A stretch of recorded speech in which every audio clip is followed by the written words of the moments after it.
all right, it's training camp. That must mean somebody got hurt again today. And it was a guy they couldn't afford to get hurt. And I'm talking about Grant No, Delpit. not at all, because they really they had a first round grade on him. They considered him perfect for Joe Woods' defense because um, he could play, in the box or coverage. And I was reading about the injury. I didn't see it, but it happened in non-contact drills. Unless I do have expertise in the area of torn Achilles. I completely tore my left one. I partially tore my right one.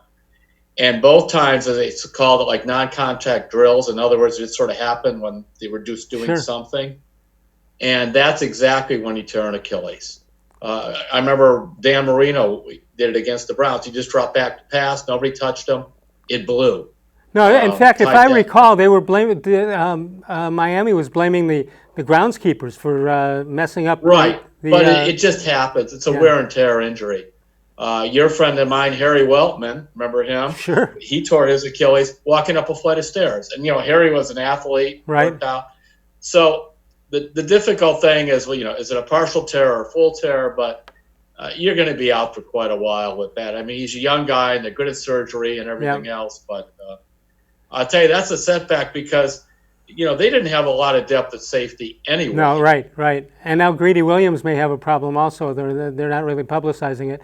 One thing though on the Delpit injury is the fact that he came out of it as a surprise he fell down a little bit in the draft, and it seemed like a steal when the deal was made, and that was the kind of thing that makes you or breaks you as far as your draft is concerned. Now you're 3 days into training camp, and my guess is you've lost him, although we don't know for how long.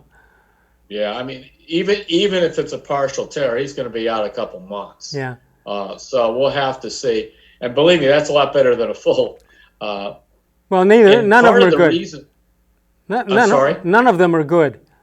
No, and it's not like the Browns have a bunch of safeties, because remember, they ran around bringing them in. Yeah, right. They brought in Thomas from Oakland. In fact, he's been out with a foot injury, and Sadeo, who's was with the Minnesota. They have Sheldon Redwine. They have this kid. They do like him some. His name is Becton. He's from Liberty College. He was one of those undrafted free agents, but they gave him like $60,000 to come in. We may get a chance to see Mr. Becton quite a bit the way this is going.